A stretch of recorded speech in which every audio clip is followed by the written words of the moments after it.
Oke, selamat sore kawan. Ya, jumpa lagi di monolog jalanan. Ya, sudah sore ini kembali ke rumah dari kerja. Jalanan cukup ramai ya, karena aktivitas sudah mulai kembali normal setelah PPKM di Surabaya Raya ini sudah level kalau nggak salah 1 atau 2 ini. Jadi semua sudah menggeliat, aktivitas sudah kembali normal, walaupun mungkin belum 100%, tetapi sudah ya kayak sudah biasa aja ya. Kantor sudah tidak WFH lagi, sudah WFO normal 40 jam per minggu atau 8 jam ya per hari gitu.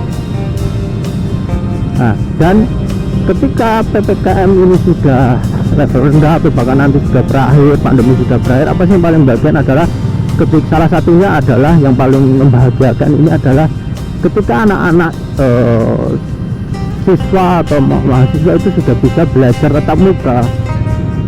Dan sekarang ini beberapa sekolah sudah melakukannya ya, dan memang sudah ada lampu hijau ya dari pemerintah bahwa sekolah bisa melangsungkan tatap muka. Dan saya lihat di ketika berangkat kerja ini di beberapa sekolah memang sudah cukup ramai dengan siswa-siswanya. Ya, memang masih ada pro dan kontra terkait siswa sekolah ini sudah aktif kembali atau tidak ya. Masih ada yang beberapa orang tua itu masih takut ya ketika harus mengizinkan anaknya tatap muka. Ada juga yang sangat senang ya, sangat senang sekali gitu ya. Dan beberapa pakar pun ada yang masih sebenarnya belum memberikan lampu hijau terkait apakah anak-anak ini diperbolehkan sekolah atau tidak. Karena kan kalau kita berbicara sekolah ini kan masih ada siswa-siswa yang memang belum vaksin ya. Memang vaksinnya menjadi satu syarat utama agar siswa itu bisa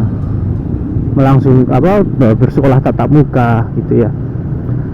Dan memang beberapa di berita berseliweran, tapi saya belum baca berita lengkapnya. Ada kasus setelah tatap muka ini ada siswa-siswa ini pada positif COVID gitu ya. Tapi di daerah mana saya lupa gitu ya. Saya lupa apakah berbahayanya seperti sampai mana gitu ya, kasus positif sampai sakit atau tanpa gejala atau seperti apa gitu. Memang masih belum jelas sih, saya lihat beritanya.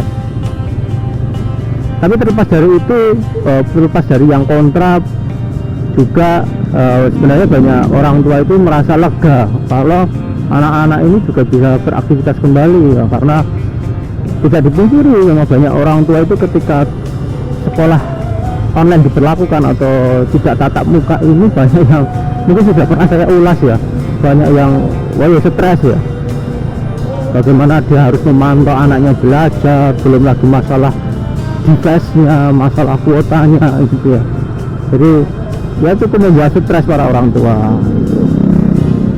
Nah, terkait ini juga, terkait sekolah online itu kan pernah saya ulas juga terkait kesulitannya. Nah, ini saya baru mendapatkan pengalaman yang unik ini terkait dampak sekolah online ya. Terus ya, walaupun sebanyak sudah mengulasnya, tapi saya mengalaminya sendiri. Maksudnya mengalaminya sendiri ini bukan saya punya anak yang sudah sekolah ya, anak saya belum sekolah ya, masih umur balita, masih 3 tahun.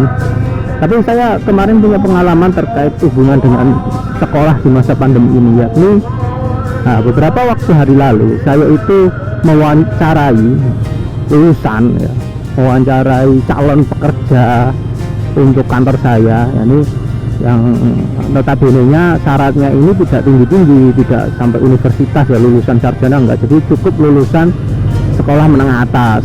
Nah, ketika kami buka ada beberapa yang melamar gitu ya. Dan ternyata mereka ini baru lulusan tahun ini, tahun 2021. Jadi lulusan tahun ini. Saat wawancara saya tanya ini, jadi saya mewawancarai 2 orang nih. Saya tanya mereka lulusan apa, ya, sesuatu sekolah di Surabaya gitu ya. Terus tepatnya adalah sekolah kejuruan. Saya tanya kejuruan apa, kejuruan X nih ya, nggak usah saya spesifikan ya, kejuruan X. Saya tanya karena saya juga bukan sedikit tahu ya, karena saya juga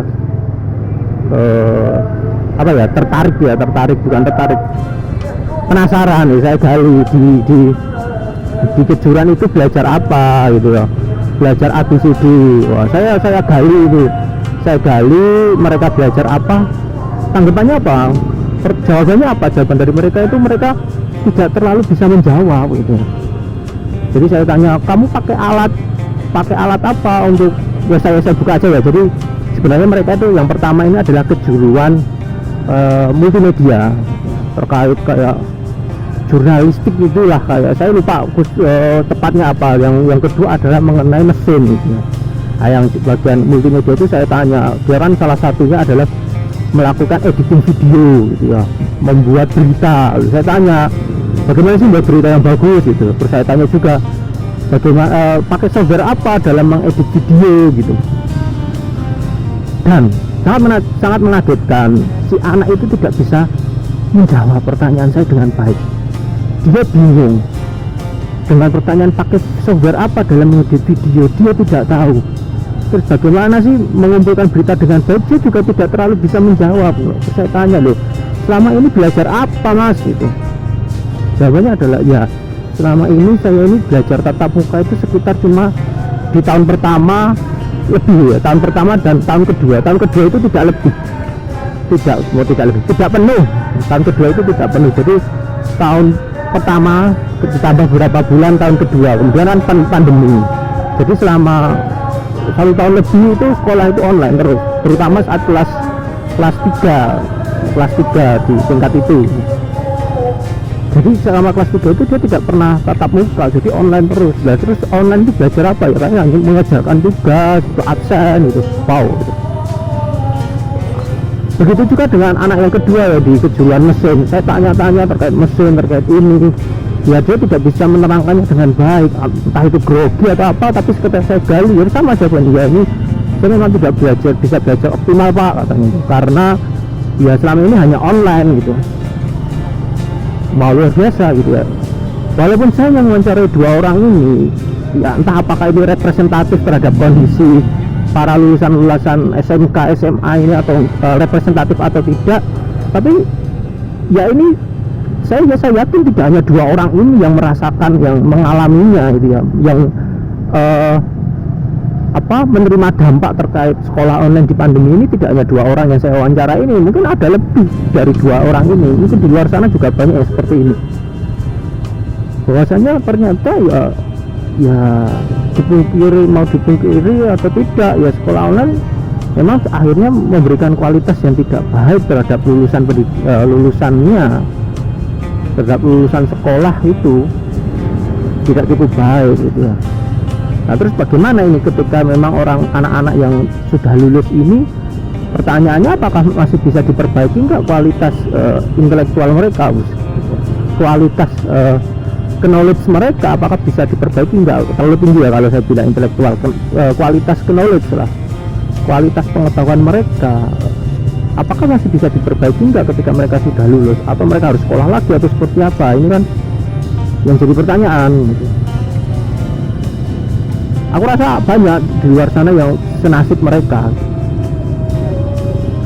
Ketika saya tanya pertanyaan-pertanyaan terkait kepakaran keahlian mereka nggak bisa ini. Ya luar biasa ya.